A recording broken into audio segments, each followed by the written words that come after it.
샬롬! 예배의 자리에 모인 우리 꿈땅 친구들 만나서 반갑고 환영합니다. 먼저 사도신경으로 우리의 신앙을 고백하도록 하겠습니다. 나는 전능하신 아버지 하나님 천지의 창조주를 믿습니다. 나는 그의 유일하신 아들 우리 주 예수 그리스도를 믿습니다. 그는 성령으로 잉태되어 동정녀 마리아에게서 나시고 본디오 빌라도에게 고난을 받아 십자가에 못 박혀 죽으시고 장사된 지 사흘 만에 죽은 자 가운데서 다시 살아나셨으며 하늘에 오르시어 전능하신 아버지 하나님 우편에 앉아 계시다가 거기로부터 살아있는 자와 죽은 자를 심판하러 오십니다. 나는 성령을 믿으며 거룩한 공교회와 성도의 교제와 죄를 용서받는 것과 몸의 부활과 영생을 믿습니다. 아멘. 지금 이 시간 우리의 기쁨 되시는 주님을 찬양하기 원합니다. 함께 찬양할까요?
Every day.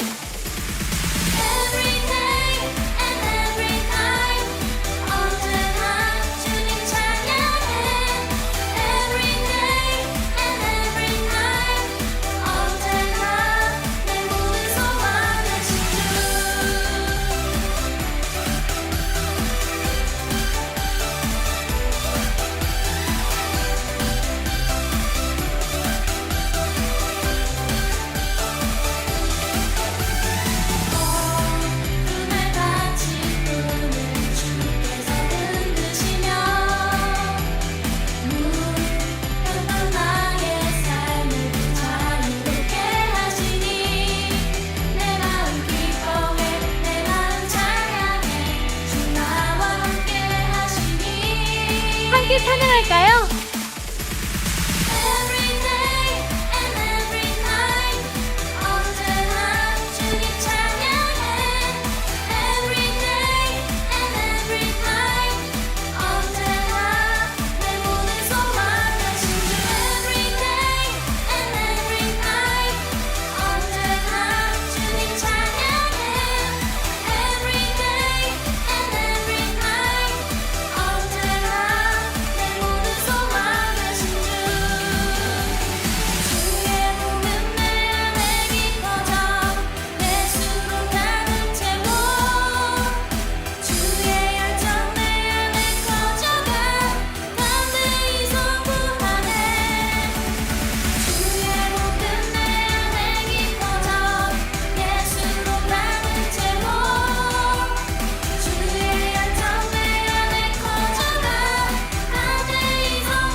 다 같이 하나님께 영광의 박수 올려드리겠습니다.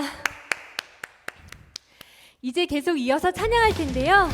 주님의 복음이 우리 친구들을 덮을 때 우리 친구들의 삶이 변화되기를 축복합니다.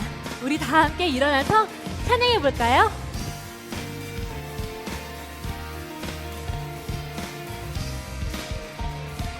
주의 가르침을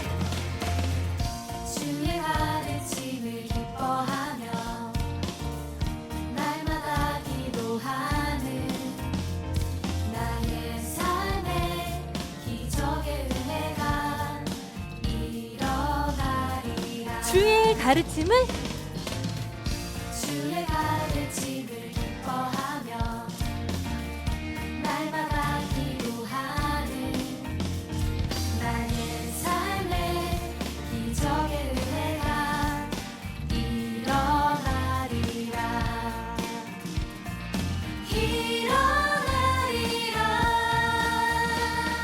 주의 복음 나를 덮을 때 이전의 나의 삶 새롭게 변하리.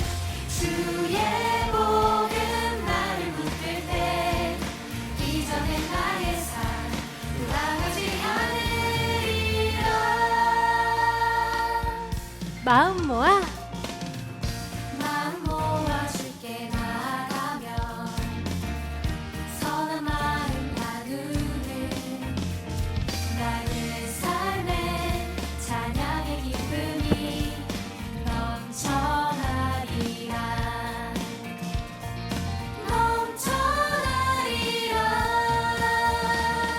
주의 복음 나를 덮을 때 이전의 나의 삶 새롭게 변하리. 주의 복음 나를 붙들 때 이전의 나의 삶 돌아가지 않으리라. 주님 함께 하시는 나를 통해 구원받는 사람 더해지리. 주님 함께 하시는 나를 통해 주의 복음 더욱 주님 함께 하시는 주님 함께 하시는 나를 통해 구원받는 사람 더해지리. 주님 함께 하시는 나를 통해 주의 복음 더욱 알게 되리. 주의 복음 나를 덮을 때 이전의 나의 삶 새롭게 변하리. 주의 복음 나를 붙들 때 이전의 나의 삶 돌아가지 않으리라. 나를 덮을 때 이전의 나의 삶 새롭게 변하리. 주의 복음 나를 붙들 때 이전의 나의 삶 돌아가지 않으리라. 이전의 나의 삶 이전의 나의 삶 이전의 나의 삶 돌아가지 않으리라. 우리 계속 박수 치면서 끝까지 찬양했으면 좋겠는데요. 우리의 삶이 결코 과거로 돌아가지 않겠다고 우리 함께 선포하며 나아가기 원합니다.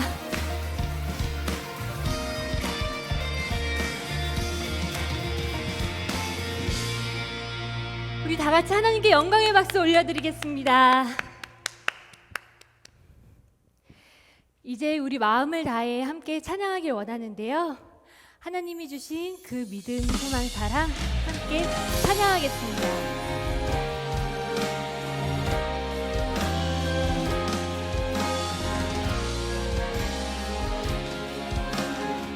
하나님이 세상을 하나님이 세상을 사랑하사 아들을 주심으로 믿음 소망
고백하겠습니다.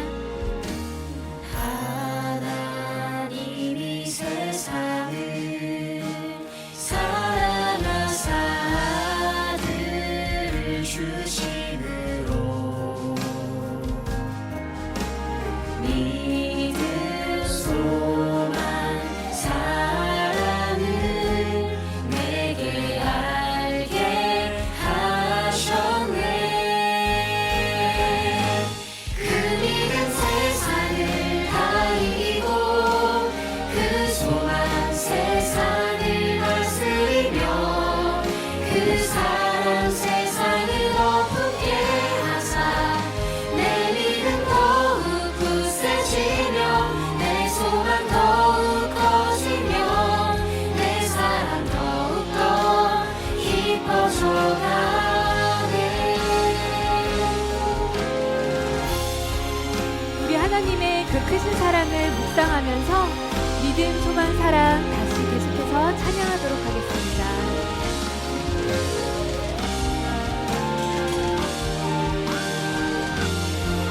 그 믿음, 그 믿음 세상을 다 이기고 그 소망 세상을 다스리며 그 사랑 세상을 덮게 하사 내 믿음 더욱 굳세지며 내 소망 더욱 커지며 내 사랑 더욱더 깊어져가네. 내 믿음 더욱 굳세지며 내 소망 더욱 커지며 내 사랑 더욱더 깊어져가네.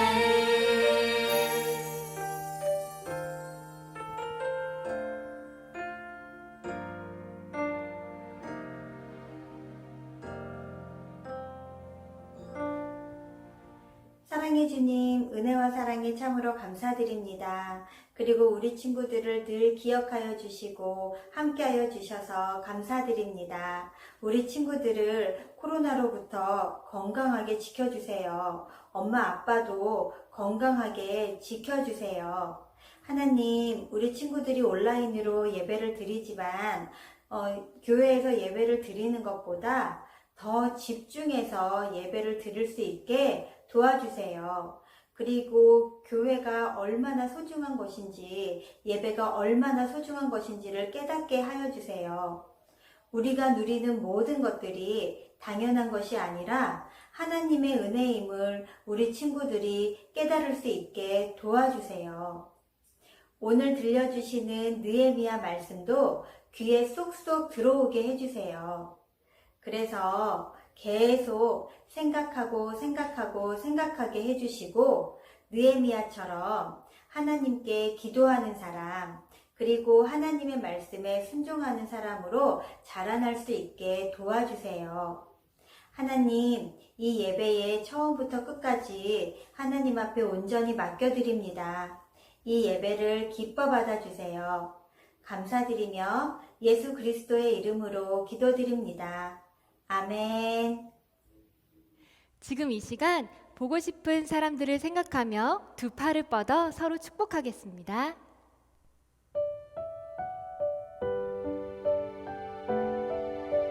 하나님의 나라가 하나님의 나라가 당신의 삶에 임하기 원하네. 당신을 통하여서 주의 나라 이 땅에 세워지리라. 하나님의 은혜가 하나님의 은혜가 우리의 삶에 임하길 원하네. 우리를 통하여서 주의 나라 이 땅에 세워지리라.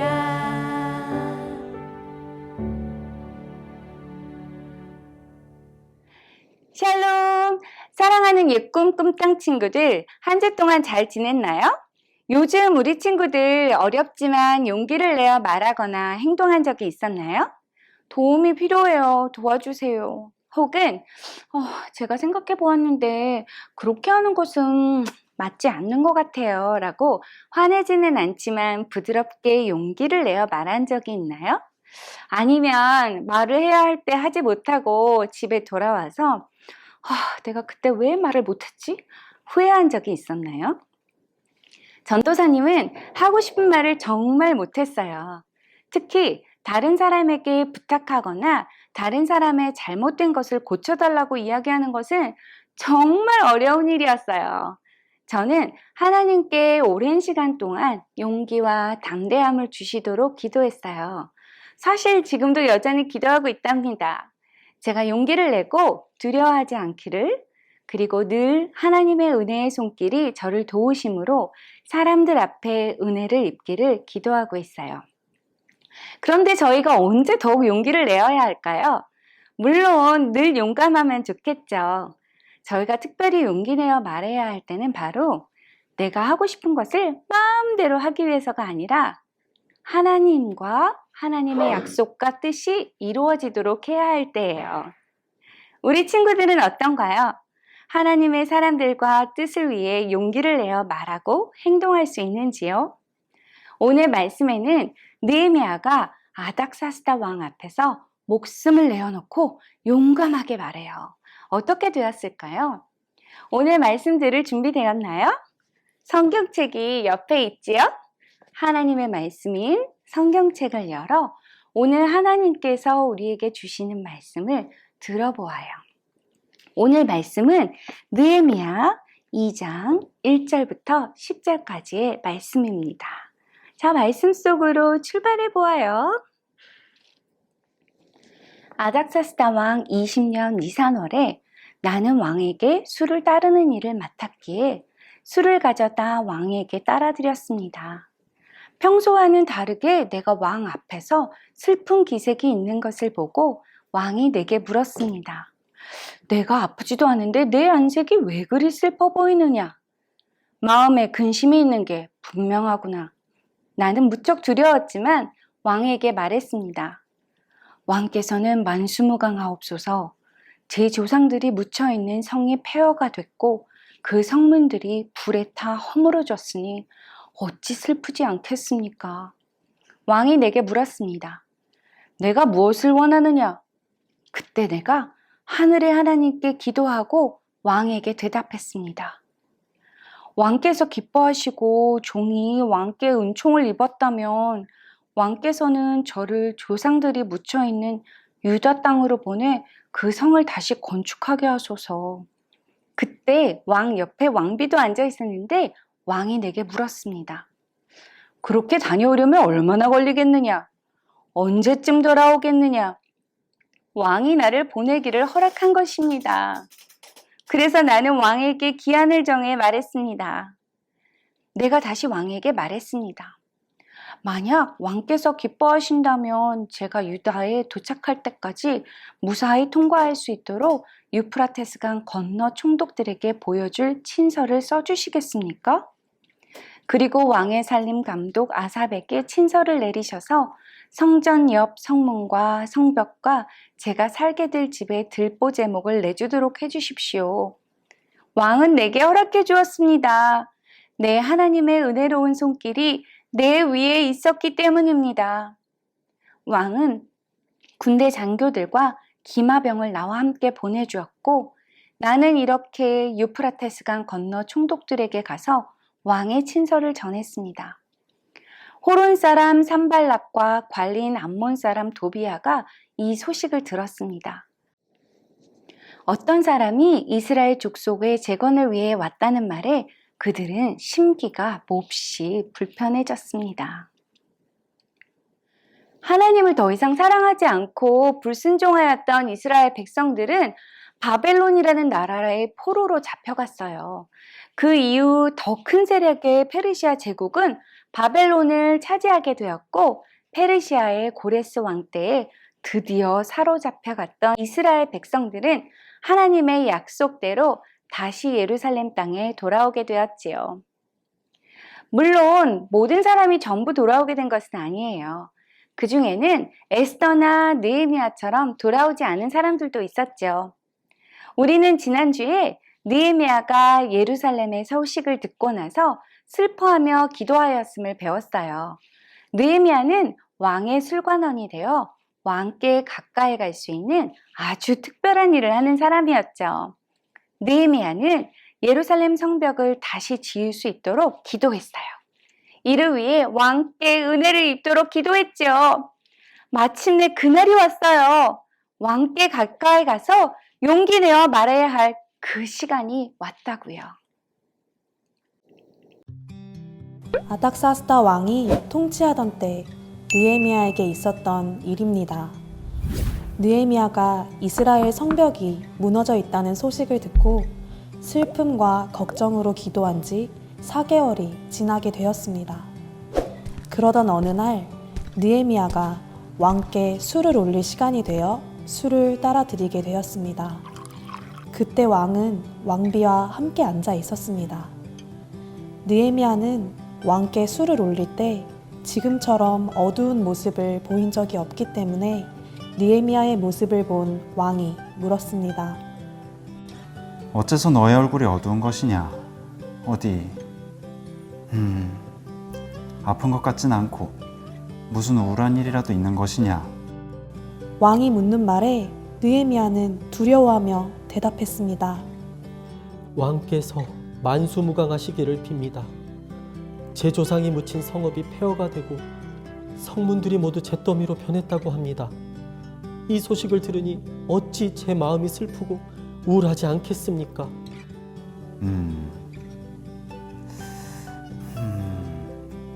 그러면 내가 바라는 것이 무엇이냐?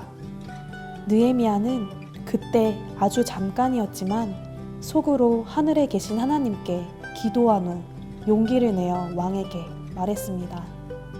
왕께서 저를 기뻐하시고 종이 왕께 은총을 입었다며 저를 유다로 보내주셔서 제 조상들이 묻힌 성읍을 다시 세울 수 있게 해주십시오. 그렇다고? 어디 보자. 공사가 얼마나 걸리겠으며 내가 언제쯤 돌아올 수 있겠느냐? 아닥사스다 왕은 느헤미야를 보내주기 위해 물었던 것입니다. 느헤미야는 왕에게 언제까지 돌아올 수 있는지 기한을 정해 말했습니다. 그리고 느헤미야는 다시 왕에게 말했습니다. 만약 왕께서 괜찮으시다면 제가 유다에 도착할 때까지 무사히 통과할 수 있도록 유프라테스 강 건너편 총독들에게 제 여행을 허락하는 편지를 써주시겠습니까? 그리고 왕의 살림 관리인 아삽에게 명령을 내리셔서 성전 옆에 있는 성체와 성벽과 제가 살 집의 재료로 쓸 나무들을 공급하게 해주시기를 바랍니다. 아닥사스다 왕은 느헤미야가 이야기한 모든 것들을 허락해 주었습니다. 하나님의 은혜로운 손길이 느헤미야를 도우셨기 때문입니다. 왕은 느헤미야의 부탁을 들어주었을 뿐만 아니라 느헤미야를 지켜줄 군사까지 함께 보내주었습니다. 그리고 강 건너편 총독들을 만날 때마다 왕이 써주신 편지를 보여주어서 그곳을 지나갈 수 있었습니다. 그렇게 느헤미야는 유다까지 무사히 도착하게 되었습니다. 하지만 이스라엘 백성을 도와줄 누군가가 온다는 소식을 들은 호론 사람 산발락과 암몬 사람 관리인 도비야는 몹시 못마땅해 했습니다. 느헤미야는 하나님께서 그의 기도에 응답하셔서 도우실 것을 믿었어요. 그리고는 슬픈 얼굴을 한 채 왕께 나아갔죠. 그 당시에 왕 앞에서 슬픈 얼굴을 띠면 나쁜 일을 꾸미고 있다는 오해를 받고 위험해질 수 있었지만 위험을 무릅쓰고 왕 앞에 슬픈 얼굴로 나아갔답니다. 아닥사스다 왕은 느헤미야에게 왜 슬픈지 물었고 느헤미야는 두려움을 물리치고 용기 내어 왕께 이야기했어요. 나의 조상들이 묻힌 무덤들이 있는 성읍과 성문이 모두 허물어졌고 불탔어요. 이 말은 왕의 마음을 움직였답니다. 왜냐고요? 그 당시에는 조상들의 무덤을 잘 관리하고 보살피는 것이 당연하게 여겨졌기 때문이에요. 이 말을 들은 왕은 느헤미야에게 무엇을 원하는지 물었고, 기도의 사람 느헤미야는 즉시 짧게 하나님께 기도했어요. 그리고는 예루살렘 성벽의 재건을 위해 필요한 모든 것들을 구체적으로 담대하게 왕께 요구했답니다. 드디어 왕은 느헤미야가 요구한 모든 것을 들어주었어요. 사실 이 아닥사스다 왕은 이 일이 얼마 있기 전에 예루살렘 성벽이 재건되지 못하도록 명령을 내린 바로 그 동일한 왕이었어요. 그런데 오늘 이 왕은 예루살렘 성벽을 재건하도록 허락해 준 것뿐만 아니라 성벽 재건에 필요한 모든 것들도 주었죠. 어떻게 왕의 마음이 이렇게 부드럽게 바뀔 수 있었을까요? 느헤미야의 진실한 기도에 하나님께서 응답하셨기 때문이지요. 그리고 하나님의 선한 손이 느헤미야를 도우셨기 때문입니다. 우리는 오늘 하나님의 뜻과 사람들을 위해 간절히 기도할 때 하나님께서 우리의 기도를 들으시고 그 선하신 손으로 우리를 도우신다는 것을 알게 되었어요. 이때 우리가 해야 할 것은 바로 용기 내어 말하는 것이에요. 만일 느헤미야가 아닥사스다 왕 앞에서 일단 난 열심히 기도했으니 괜히 왕 앞에 가서 용기 내서 뭐 말하고 그러지 않아도 돼. 하나님께서 다 알아서 하셨을 거야. 나는 기도만 하면 돼. 위험하니까 일단 가만히 있고 기도만 하면 돼. 라고 했다면 어떻게 되었을까요? 우리가 기도도 열심히 하지만 용기 있게 말하고 행동하는 것이 필요할 때가 있어요. 때로는 큰 희생이 따라요. 쉽지 않아요. 에스더 왕비가 자신의 동족 이스라엘 백성을 구하기 위해 왕 앞에 나아갈 때도 이렇게 동일한 용기와 희생이 필요했어요. 이처럼 우리는 하나님의 뜻을 이루기 위해 용기 있는 행동을 하고 이 용기 있는 행동을 하나님께서는 사용하신답니다. 드디어 느헤미야를 통해 예루살렘 성벽은 재건되어요. 다음 주에는 성벽이 재건되는 과정을 듣게 될 거예요. 하나님의 뜻이지만 앞으로 느헤미야에게는 어려운 일들이 많이 일어납니다. 오늘 말씀 끝부분에 나온 산발락과 도비아가 바로 느헤미야를 힘들게 했던 사람들이에요. 하나님의 뜻이라고 어려운 일이 없는 것은 아니에요. 때로는 하나님의 일에 방해나 음모가 더 많이 생길 수 있죠. 그래서 이때가 바로 우리가 하나님의 선하신 손을 더 간절히 사모하는 때인 것 같아요. 앞으로 우리는 계속해서 느헤미야를 통해 하나님께서 어떻게 그분의 일을 이루어 가시는지 배우게 됩니다. 이 세상에서 가장 용감하고 씩씩한 분은 누구일까요? 맞춰보세요. 맞아요. 바로 우리 예수님입니다. 예수님은 하나님의 뜻과 하나님의 사람들을 위해 기꺼이 자신의 목숨을 내어놓고 하나님의 뜻에 따라 용기와 희생으로 순종하신 분이에요. 우리가 따라야 할 가장 용감하고 씩씩한 최고의 모델은 바로 예수님이십니다. 자, 우리 친구들, 그럼 우리는 앞으로 어떻게 해야 할까요? 우리 모두는 하나님의 뜻을 위해 용기를 낼 수 있는 사람들이 되기를 바라요. 그때 하나님의 은혜의 손길이 우리 모두를 보호하실 것입니다. 아멘. 아멘. 우리 다 함께 오늘 말씀을 마음에 간직하며 기도해요. 사랑의 하나님, 느헤미야처럼 용기 있게 말하고 행동함으로 하나님 나라와 하나님의 백성들을 위해 귀하게 쓰임받는 저희들이 되게 해주세요. 예수님 사랑합니다. 감사합니다. 예수님의 이름으로 기도드립니다. 아멘. 하나님께서 이렇게 기도하라고 가르쳐 주신 기도가 있지요? 네, 바로 주기도문이에요. 우리 다 같이 주기도문으로 기도하시겠습니다. 하늘에 계신 우리 아버지, 아버지의 이름을 거룩하게 하시며 아버지의 나라가 오게 하시며 아버지의 뜻이 하늘에서와 같이 땅에서도 이루어지게 하소서. 오늘 우리에게 일용할 양식을 주시고 우리가 우리에게 잘못한 사람을 용서하여 준 것 같이 우리 죄를 용서하여 주시고 우리를 시험에 빠지지 않게 하시고 악에서 구하소서. 나라와 권능과 영광이 영원히 아버지의 것입니다. 아멘.